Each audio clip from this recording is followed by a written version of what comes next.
Question 4 में हमसे कह रहा है on a 60 kilometre track a train travel the first 30 kilometre with a uniform speed of 30 kilometer per hour.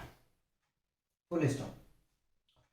How fast must the train travel the next 30 kilometer so as to average 40 kilometer per hour for the entire trip?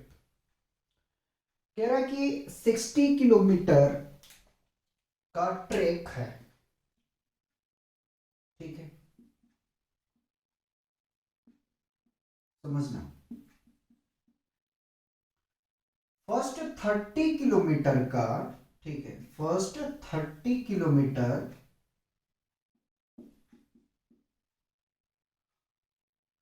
30 kilometre per our की speed से चल रही है, ठीक है, 30 kilometre per our की speed से चल रही है। नेक्स्ट जो 30 किलोमीटर है वो किस स्पीड से चले कि उनका average speed 40 kilometre per our का हो जाए।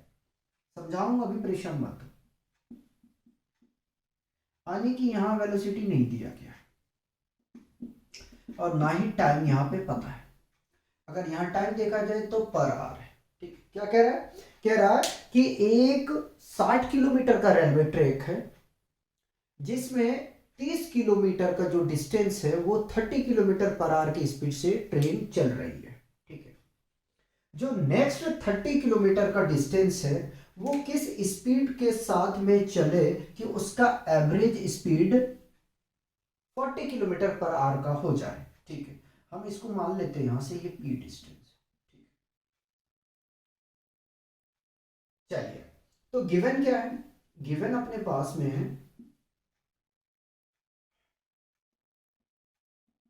स्पीड, हमारे पास में दी गिवन है 30 किलोमीटर पर आवर और टाइम कितना है तो t1 ले लेता हूं मैं, ठीक है। टाइम है 1 आवर, ठीक है। और डिस्टेंस, डिस्टेंस हमारे पास में है 30 किलोमीटर, ठीक।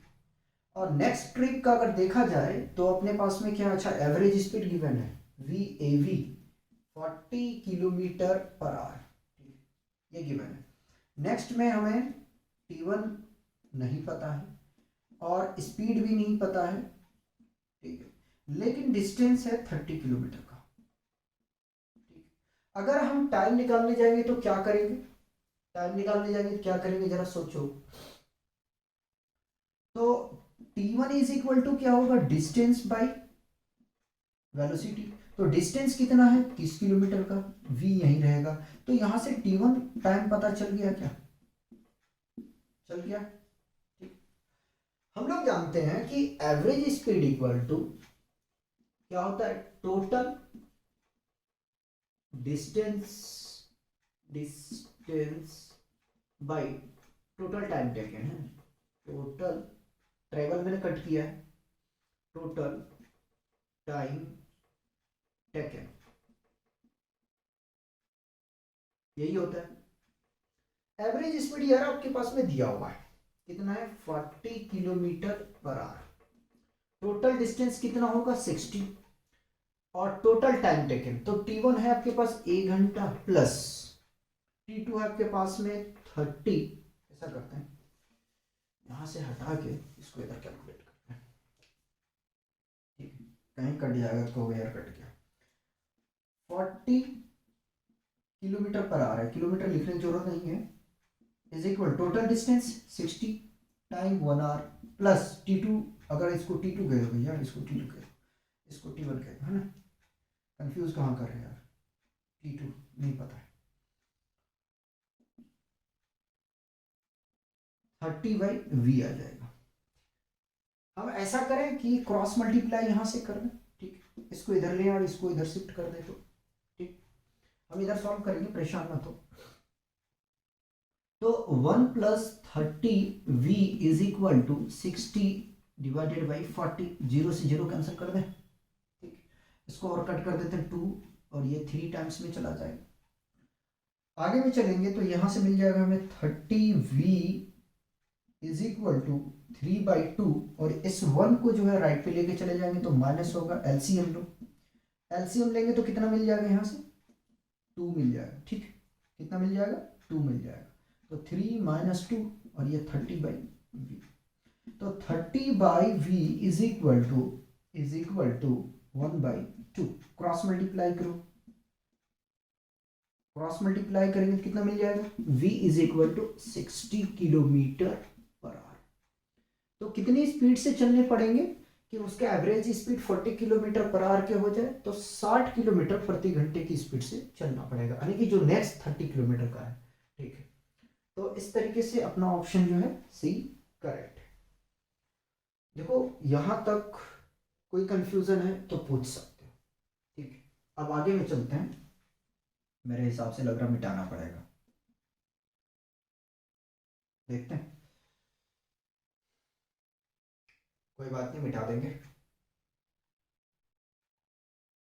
ठीक है। चलिए नेक्स्ट क्वेश्चन में हमसे कह रहा, a body is drop from a 100 metre high cliff and at the same time another body is thrown from the ground with 25 meter per second velocity in upward direction। क्या कह रहा है कि एक 100 मीटर ऊंचे टीले से एक बॉडी को गिराया जाता है और उसी समय जमीन से एक बॉडी को फेंका जाता है 25 मीटर पर सेकेंड की स्पीड से, ठीक, यहां वेलोसिटी लिखा, मैं स्पीड कह रहा हूं, कंफ्यूज नहीं होना, 25 मीटर पर सेकेंड वेलोसिटी के साथ में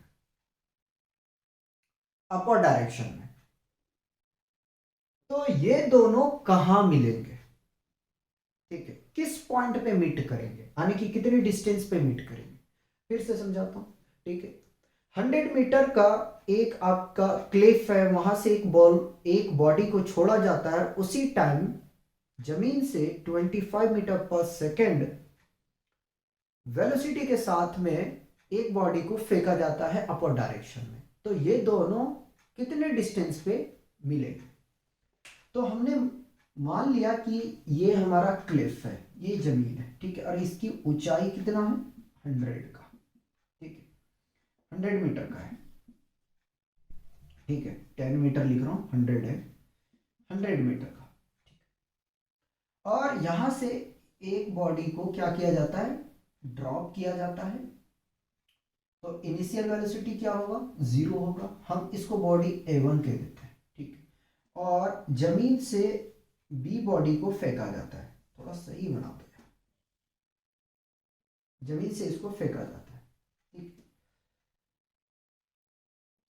इनिशियल वेलोसिटी क्या होगा, 25 मीटर पर सेकेंड, ठीक है।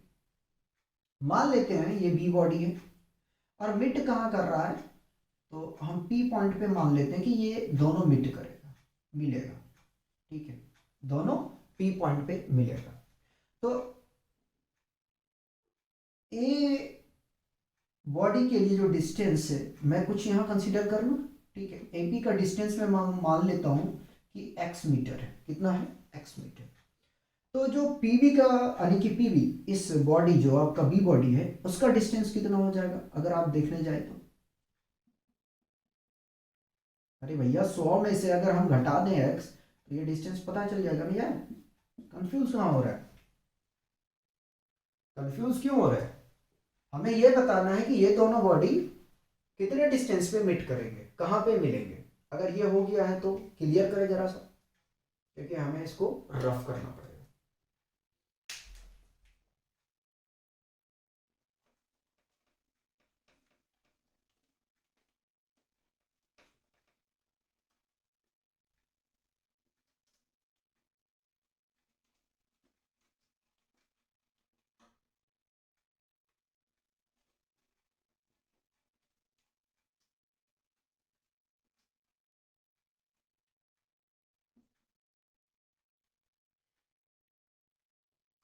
बताओ कोई कंफ्यूजन है तो, ठीक है।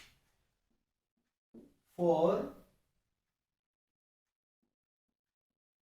बॉडी ए, हम ए बॉडी के लिए ले रहे हैं, ठीक है। तो डिस्टेंस अपने पास में डिस्टेंस का फॉर्मूला अप्लाई करते हैं। यहाँ तो हमने गिवन लिख ही दिया है, कंफ्यूजन होने वाली कोई बात नहीं है। अच्छा एक बात और बता देता हूँ, देखो भैया, जब कोई बॉल को हम ऊपर फेंकते हैं तो यहाँ एक्सेलरेशन क्या लेंगे, माइनस जी, जिसकी वैल्यू अगर लेना है तो आप ले सकते हो 10 या तो फिर 9.8, जो आपको बेहतर लगे, लेकिन नेगेटिव के साथ में, ठीक है, नेगेटिव के साथ में, ये दोनों के लिए नेगेटिव है। और जब डाउनवर्ड की तरफ कोई ऑब्जेक्ट, बॉडी या बॉल आते हैं तो वहां एक्सेलरेशन जो होता है वो हम पॉजिटिव लेते हैं, ठीक है।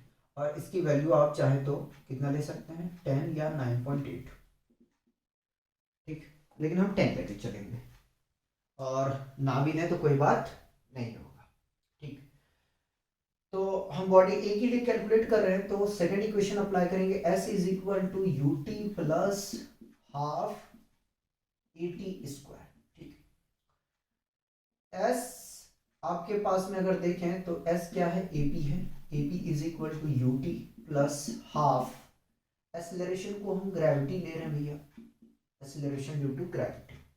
AP क्या हमारे पास में, x मीटर है, और इनिशियल वेलोसिटी 0 है, टाइम हमें नहीं पता, plus half g t square, ठीक है। 0 से इसको जब हम मल्टीप्लाई करेंगे तो ये मिल जाएगा हमें यहाँ 0, ठीक है, plus half g t square, तो x इज इक्वल टू कितना आ गया, हाफ जी टी स्क्वायर, ठीक है। इसको क्या करो, बॉक्स में बंद कर दो, ठीक है। नाउ फॉर बॉडी बी, ठीक, हम बी बॉडी के लिए निकाल रहे हैं, ठीक। इसके अभी यहाँ पे इनिशियल वेलोसिटी अपने पास में गिवन है, ठीक है। फिर सेम इक्वेशन अप्लाई करेंगे, S is equal to u t plus half a t square. अब डिस्टेंस क्या लोगे, देखो ये हमने डिस्टेंस कितना लिया था, x लिया था, ठीक है। अब यहाँ से अगर P से B तक आप देखें डिस्टेंस, तो क्या आपके पास में 100 माइनस एक्स, ठीक है। तो PB is equal to u t का वैल्यू हम रख देते हैं 25 TA प्लस, ठीक है, half minus g t square, ठीक है। और PB कितना है, 100 माइनस एक्स, ब्रैकेट में ले लिया, is equal to 25T minus half g t square, ठीक। बताओ कोई कंफ्यूजन है यहां तक, तो बताओ, अरे हाँ या ना बताओ, कोई कंफ्यूजन नहीं होना चाहिए, ठीक। अब सोचो, जरा सा सोचो, अब क्या करोगे अगर हम हाफ जी टी स्क्वायर की प्लेस पे एक्स रख दे तो लिखते हैं, लिख देता हूं यार, putting the value of half g t square equation 1 मान लेते हैं, और इसको इक्वेशन 2 मान लेते हैं, ठीक है, इसको इक्वेशन 2 मान लेते हैं। Putting the value of half g t square in equation 2, ठीक है, 2 में हम पुट कर रहे हैं, 100 minus x is equal to 25T minus x, ठीक, इसके प्लेस पे हमने रख दिया। इस x को इधर लेके आओ, 100 माइनस एक्स, माइनस है तो plus x is equal to 25T, ये कैंसल आउट होगा, बताओ तो कितना आ जाएगा हमारे पास में, यहां से अगर निकालने जाएं तो हम 25T, therefore 25T is equal to 100, तो T is equal to 100 divided by 25, 25 से कम 25, 25 चौका 100, तो टाइम कितना आ गया, 4 सेकेंड, ठीक है। कंफ्यूज नहीं होना भाई, अभी काम कंप्लीट नहीं हुआ, अभी बहुत कुछ बचा हुआ करने के लिए ना। अगर हम T की वैल्यू को रखते हैं, ठीक है, T की वैल्यू हम रखते हैं, कहां रखेंगे, यहां पे, तो ये डिस्टेंस x पता चल जाए ना। Now x is equal to half, g का वैल्यू 10 ले लिया मैंने, और टाइम हमारे पास में 4 का स्क्वायर, इसको कैंसिल कर दें तो ये आ जाएगा 5, x is equal to 5 into 4 का स्क्वायर 60, इसको मल्टीप्लाई करोगे तो ये आ जाएगा 80 मीटर, ठीक है, 80 मीटर। कौन सा आ गया हमें, एपी का डिस्टेंस कितना है 80 मीटर का। तो मुझे ये बताओ पीबी का डिस्टेंस क्या होगा। ठीक है, देयरफॉर